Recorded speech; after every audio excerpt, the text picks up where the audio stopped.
Buenos días, profesor. Buenos días, compañeros. El fragmento que voy a exponer ahora se titula La cuestión de la guerra y tiene como subtítulo La guerra total o guerra de aniquilación. Como imagen representativa de este fragmento he escogido una pintura del siglo XIX atribuida al español Francisco de Goya, que se encuentra en el Museo del Prado. El cuadro suele llamarse El Coloso. La pintura representa una figura humana de tamaño gigantesco con los puños en alto y el torso desnudo, que se yergue detrás de unos montes y unas nubes. Su cuerpo ocupa los 2/3 superiores del lienzo con una actitud amenazadora. En la parte inferior del cuadro vemos un valle en el que se agolpa una gran multitud de personas y de ganado, que huyen corriendo y dispersándose por todas direcciones. La estampa puede simbolizar la guerra de aniquilación, un monstruo amenazador que volvió a asomarse en la historia de la humanidad el pasado siglo XX, monstruo que sembró dolor, muerte, destrucción, indignación y angustia. Bueno, para empezar quiero acotar que yo elegí esta lectura porque pensaba que trataría de la crítica que Arendt hace a los sucesos ocurridos en la Segunda Guerra Mundial, pero para mi sorpresa, aunque este sí que fue el motivo, ella habla de algo que pasó muchos siglos antes. El tema general de este fragmento es la Guerra de Troya, como primer antecedente de la Guerra de Aniquilación. La primera guerra total de la historia occidental que dio origen a la visión política de griegos y romanos. La autora de este fragmento es Hannah Arendt, teórica política alemana de origen judío. Fue una pensadora que escribió sobre la actividad política, el totalitarismo y la modernidad. Su biografía personal y la trayectoria profesional quedan alteradas por el nacionalsocialismo y el Holocausto. Pasó del distanciamiento religioso a la constante reivindicación de su condición de individuo femenino y judío. A menudo ha sido descrita como filósofa, aunque ella siempre rechazó esta categoría. Arendt nace en 1906 en Hannover, Alemania, hija única de padres judíos de origen ruso, formada en Königsberg, el pueblo de Kant. Estudia filosofía y teología entre 1924 y 1928 en la Universidad de Marburg, bajo la dirección de Martin Heidegger.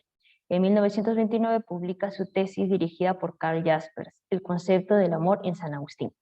En 1933 es inhabilitada para la enseñanza en universidades alemanas por ser judía. Lucha continuamente contra el nazismo. En 1940 es deportada al campo de Gurns. Gracias a su esposo, sin embargo, consigue un visado para viajar a los Estados Unidos, donde continúa escribiendo. Muere en Nueva York en diciembre de 1974. Entre 1956 y 1959, Hannah Arendt trabajaba en el proyecto de una obra con el título de Introducción a la Política y que debía publicarse en la editorial Piper. Pero Arendt jamás escribió este libro. Sin embargo, Piper logró que la socióloga alemana Ursula Lutz compilase los materiales que Arendt había escrito en relación con el libro a lo largo de 3 años. Se atribuye el abandono del proyecto a los muchos compromisos que Arendt tenía en este periodo. Como ya hemos dicho, este libro se publicó de manera póstuma y por eso se compone de fragmentos. Tiene un carácter inacabado. Este libro plasma una caracterización de la política a partir de 7 presupuestos que la definirían. La investigación es de carácter documental, pues descansa en una indagación bibliográfica. El objetivo de este fragmento es mencionado explícitamente por la autora: evocar sucesos de la antigüedad por los que griegos y romanos definieron lo que para sí mismos, y en cierta medida también para nosotros, significa propiamente lo político, para reflexionar sobre el significado de la guerra de aniquilación que vuelve a amenazarnos. Este texto no está explícitamente dividido, pero yo he deducido este esquema. Primero, Arendt nos narra brevemente los sucesos aterradores ocurridos en el último cuarto del siglo XX, fruto de los totalitarismos. La autora nos muestra el primer antecedente de la guerra de aniquilación, la guerra de Troya, donde observamos la imparcialidad de Homero. Luego, Arendt presenta la forma en que los griegos, quienes se sienten herederos de Aquiles, conciben la polis. Sigue con la presentación de los romanos, quienes toman como fundador a Eneas, de quien heredan el carácter contractual de lo político. Arendt muestra claramente las diferencias entre griegos y romanos. La autora concluirá previniendo a los lectores sobre el futuro que nos espera si seguimos destruyendo el mundo de relaciones que nos rodea, un desierto. Antes de empezar con el resumen, debemos tener presente que la imagen clave que nos acompañará a lo largo de este fragmento es la guerra de Troya, donde griegos y romanos sostienen que tuvieron su origen. Arendt inicia este fragmento narrándonos el impacto escalofriante que tuvieron en la población mundial las bombas atómicas que cayeron en Hiroshima y Nagasaki, las cuales, como sabemos, pusieron un fin rápido e inesperado a la Segunda Guerra Mundial. La destrucción de pueblos enteros no era algo nuevo para la humanidad, sin embargo, con este episodio se estaba llegando a niveles insospechados.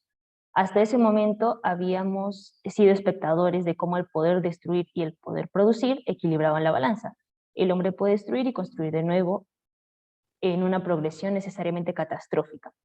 Pero esto no tiene una validez absoluta, por un lado porque solo lo tiene para lo producido por el hombre, pero no para el ámbito de las relaciones humanas, y por otro lado porque la fuerza de los hombres y la violencia inherente a ella es un fenómeno natural, pero la energía atómica ya no lo es, pues hablamos de fuerzas universales que ya no son de naturaleza terrena y que podrían destruir la Tierra. La bomba atómica causó no solo horror en la humanidad, sino también gran indignación, pues fue arrojada a ciudades habitadas. Indignación en la cual ya se percibía el hecho de que ninguna de las potencias mundiales niega que la finalidad de la guerra ya no es un tratado de paz, sino una victoria que comporte la aniquilación del adversario. La guerra ha dejado de ser un medio de la política y empieza a traspasar los límites impuestos a lo político y con ello destruirlo. Esta guerra de aniquilación es también llamada guerra total porque proviene de los totalitarismos, pero implica a todo el mundo. Esta es la única guerra adecuada al sistema totalitario. Arendt menciona que este es uno de los pocos pecados mortales de lo político, pues por un lado la muerte ya no concierne solo a cantidades más o menos grandes de personas, sino a un pueblo y su constitución política, los cuales son posiblemente inmortales, y por otro lado la violencia alcanza no solo a cosas producidas, sino a una realidad asentada histórico-políticamente, que puesto que no fue ella misma producida, tampoco puede ser nuevamente restaurada. Estamos hablando de un mundo de relaciones humanas que da forma a lo político, que no nace del producir, sino del actuar y el hablar. Y por eso no tiene final, puede sobrevivir siglos enteros.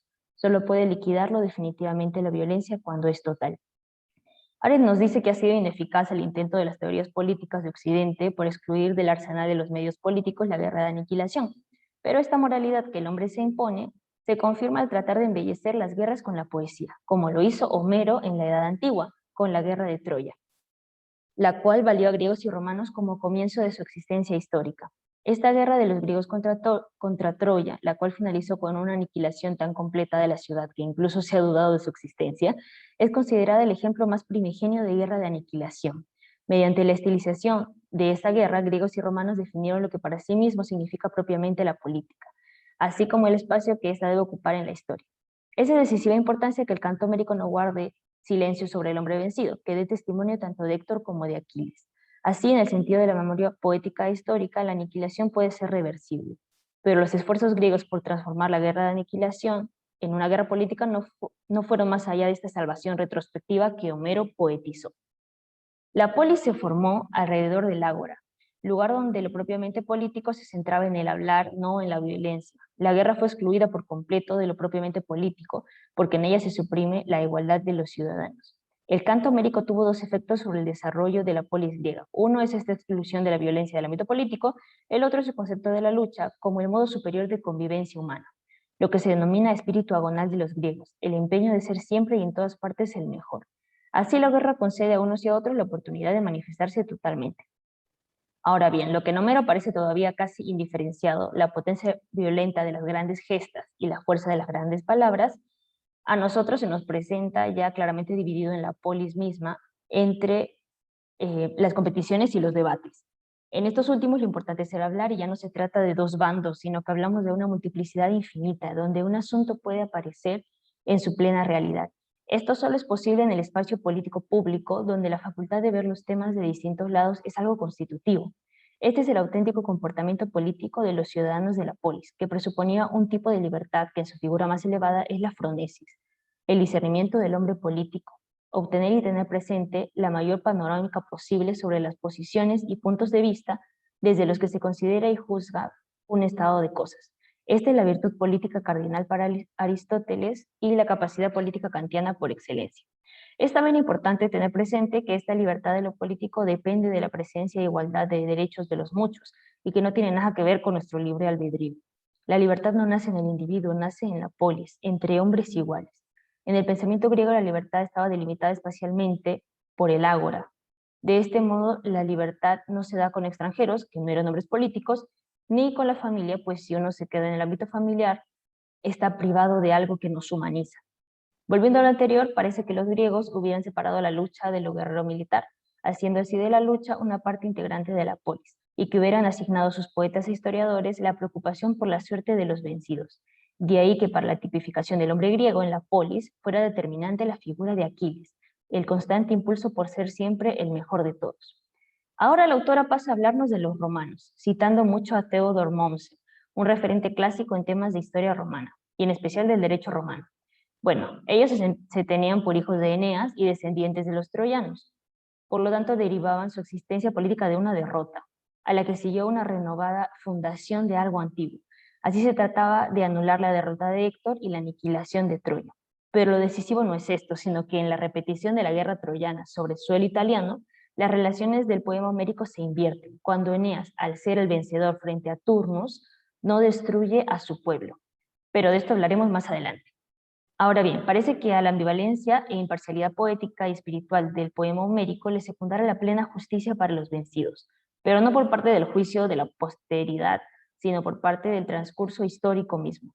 Ya es bastante inaudito ver cómo el poeta no tiene con la victoria de los unos el derecho a derrotar y dar muerte, en cierta manera por segunda vez, a los otros.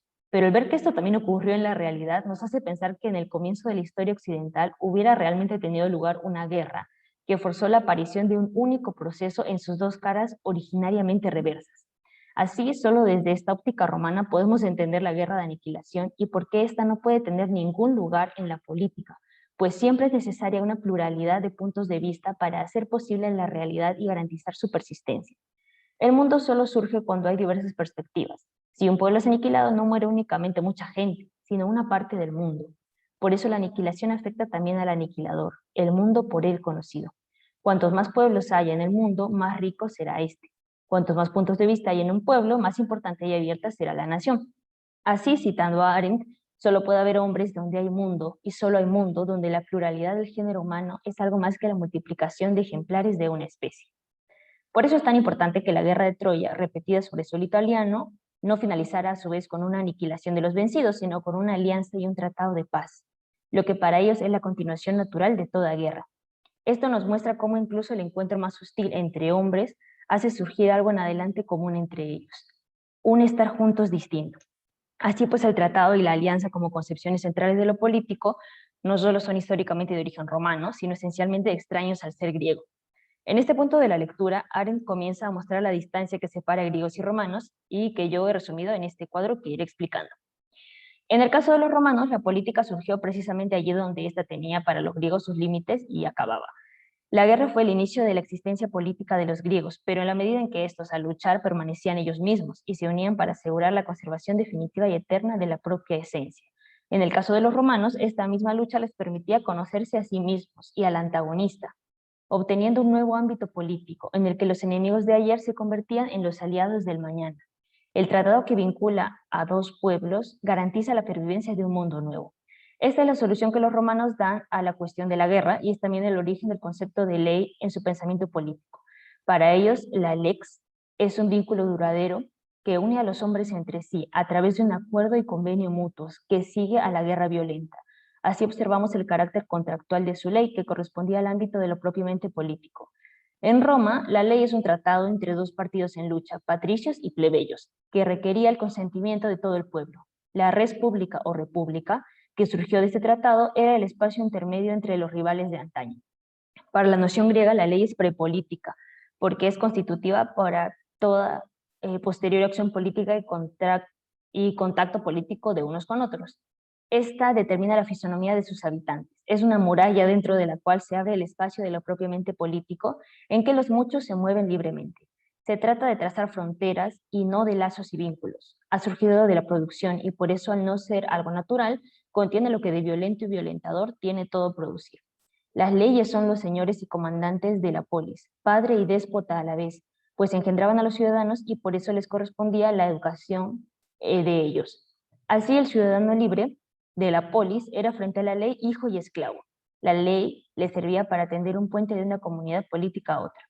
Volviendo a Roma, tierra a la que llega Eneas, Aren anota que la ley surge allí solo porque ahora se trata de establecer un tratado entre los oriundos y los recién llegados.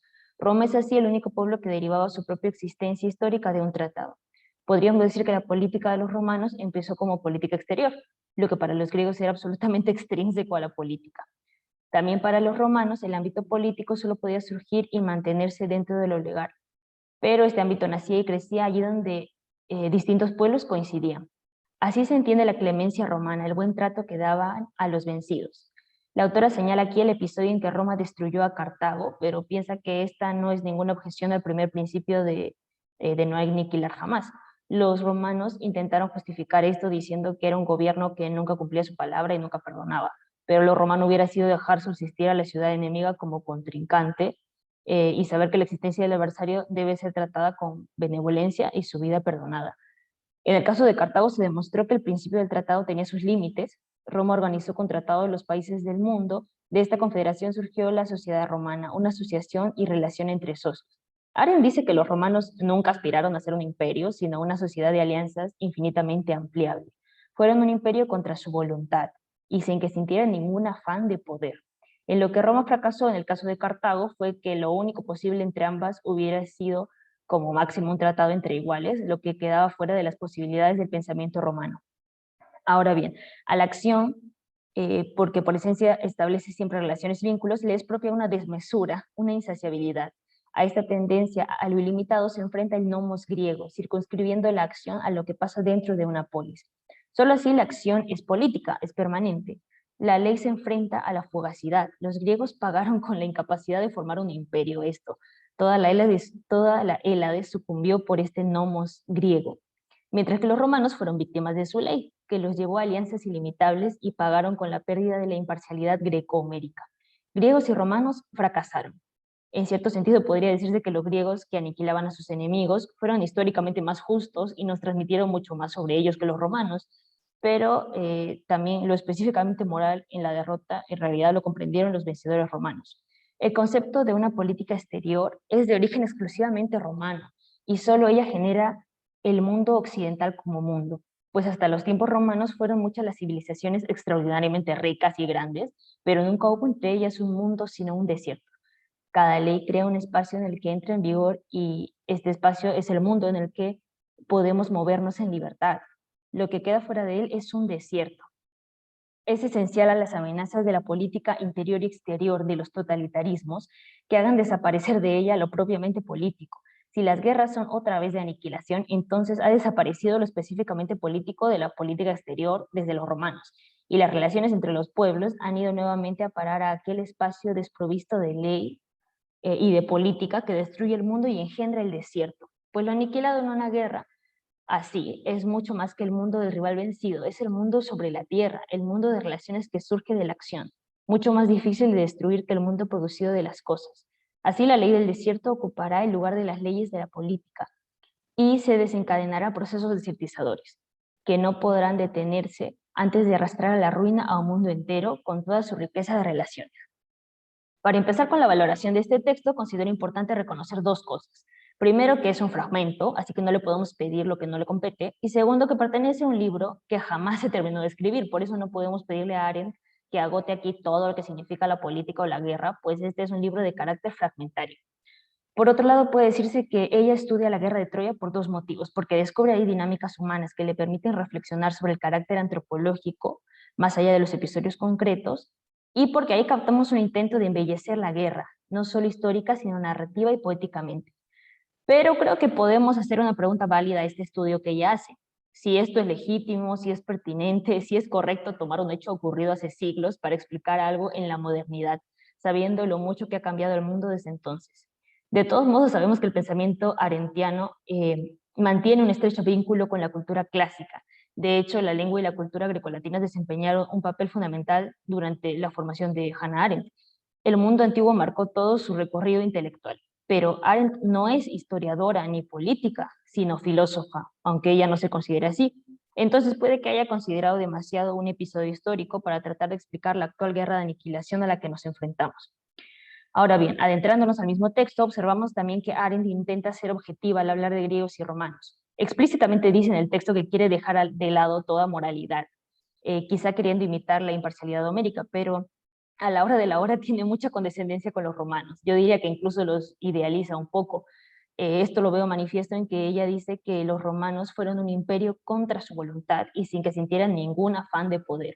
Creo que esto queda desmentido con la aniquilación de Cartago, que hizo de Roma la única potencia mundial. Si no hubiera habido ningún afán de poder, se hubiera hecho un tratado más con ellos, aunque sea entre iguales. Pero como ya expliqué antes, esto no fue lo que pasó. Arendt subraya la importancia de la guerra de Troya porque narra el origen de nuestra historia política. Esto significa que la política nace de un polemos, o sea, de una polémica de intereses contrapuestos, que conduce a la destrucción de una polis. Pero afirmar que en el origen de la política se establece una relación entre polis y polemos significaría plantearse una posición ambivalente, dado que en sus reflexiones la filósofa alemana excluye la violencia y en consecuencia la guerra del ámbito de lo político. En este sentido encuentro un vacío en el texto, pues hay una contradicción que ella remite al espíritu agonal de los griegos, pero no esclarece para nada. Arendt dice que la guerra para los griegos es apolítica, pero la lucha es también el modo superior de convivencia humana. ¿Cómo es posible que la violencia sea las dos cosas al mismo tiempo? ¿Cómo puede estar al margen de lo político y ser el único lugar en que el hombre manifiesta quién es en verdad? ¿Cómo pueden estar relacionadas polis y polemos?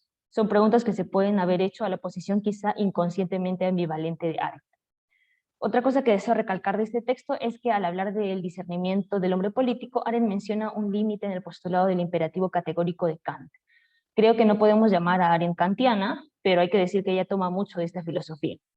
Aún así, con mucho pesar, en este fragmento la autora reconoce que el discernimiento, la capacidad política kantiana por excelencia, no desempeña ningún rol en el desarrollo del imperativo categórico, porque no presupone a los demás, sino solo a uno mismo. Así vemos cómo ella es capaz de dialogar críticamente con un autor clásico e influyente, señalando sus límites o errores. Podemos decir que Arendt ha vuelto la mirada hacia Kant con el fervor que se tiene hacia un autor clásico, pero también con la divisa moral de atreverse a pensar de nuevo lo aprendido, siempre desde una perspectiva propia. Para terminar, relaciono este texto que nos habla de destrucción total con dos cosas. Arendt nos habla de procesos que destruyen no solo el mundo de las cosas producidas por el hombre, sino también de su mundo de relaciones. El cambio climático y el calentamiento global serían un caso claro, grave y extremo del primer tipo de aniquilación. En este sentido, podemos observar cómo el Producto Bruto Interno mide la producción y no la acción, en términos de Arendt. Entre otras críticas y limitaciones del PBI, encontramos que, por ejemplo, si una empresa contamina un río, esto contribuye al PBI, y lo que gastamos en intentar limpiar el río también contribuye al PBI. En ese caso aumenta el PBI, pero tenemos un río sucio y la naturaleza destruida. Eso es absurdo. Pero creo que enlaza con las reflexiones de Arendt sobre producción y acción, y sobre fuerzas y procesos que no son naturales y que podrían destruir la Tierra. Pero además de esto, relaciona el segundo tipo de aniquilación con lo que un poco después del escrito de con algo que fue escrito poco tiempo después de lo que escribió Arendt, eh, pero aún en tiempos de la Guerra Fría, algo que se llamó MAD, Mutually Assured Destruction, que es destrucción mutua asegurada.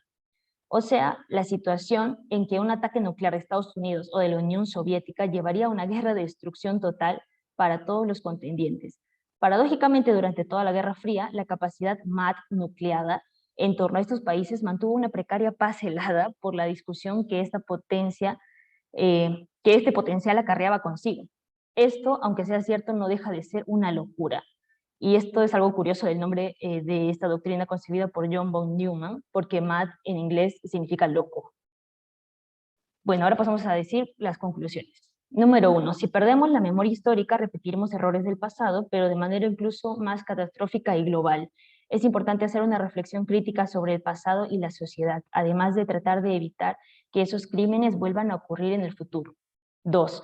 El quedarnos en nuestra propia perspectiva y no ampliar nuestra visión de la realidad es lo que está alimentando la ambición del hombre, que está llegando a niveles exagerados, aniquilando al diferente. Necesitamos reconocer la dimensión poliédrica de la realidad y de la política. 3. El destino del mundo de relaciones humanas no es desaparecer por causa de la violencia, sino transformarse por el actuar de los hombres. Por eso los hombres no deben aniquilarse entre sí, sino construir juntos un mundo, viendo sus diferencias como una riqueza que muestra las distintas perspectivas de todas las cosas. 4. El estallido de las bombas atómicas en ciudades habitadas fue un presagio de que las guerras, desde ese instante, ya no destruirían solo a soldados combatientes, sino también a todo un pueblo. Así se entiende que desde finales del siglo XX el 90% de las víctimas de la guerra son civiles. Hay algunos ejemplos particularmente dramáticos, como el genocidio en Ruanda-Burundi a mediados de la década de los 90 o el régimen Pol Pot en Camboya. 5. Si hay una tercera guerra mundial, esta solo puede acabar en la aniquilación del vencido. No existirá la posibilidad de la coexistencia de las partes enemigas, pues solo el mejor debe sobrevivir. Bueno, para terminar, si desean revisarlas después, estas son las referencias complementarias que he usado, unos libros y algunos artículos. Muchas gracias.